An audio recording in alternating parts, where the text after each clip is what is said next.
আসসালামু আলাইকুম রহমতুল্লাহি বারাকাতু।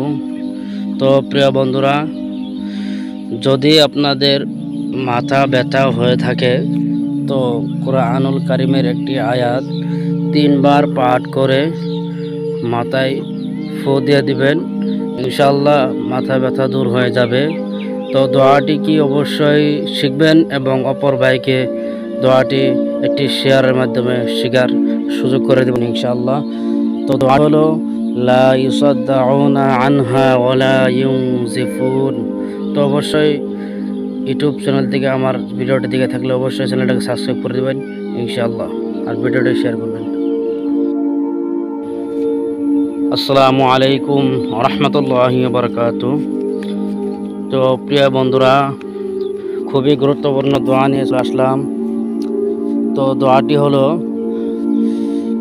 ইয়া কাবিরু।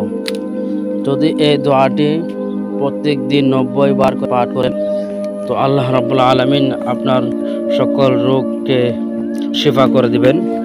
তো ভিডিওটি অবশ্যই বেশি বেশি করে শেয়ার করবেন যেন অপর ভাই শিখতে পারে এবং আমল করতে পারে, এতে আপনারও অনেক অনেক সওয়াব হবে ইনশাআল্লাহ। আসসালামু আলাইকুম রহমতুল্লাহি বারাকাতু। তো প্রিয় বন্ধুরা, সব সময় এই দোয়াটি পাঠ করলে কারো কাছে আপনার হাত পাততে হবে না। তো দোয়াটি কি অবশ্যই শিখবেন এবং অন্য ভাইকে শেখার সুযোগ করে দেবেন। দোয়াটি হলো ইয়া মালিকুল মুলক। এই দোয়াটি সবসময় পাঠ করবেন, আল্লাহ রাব্বুল আলামিন আপনাকে শান্তিতে জীবন কাটিয়ে নেবেন।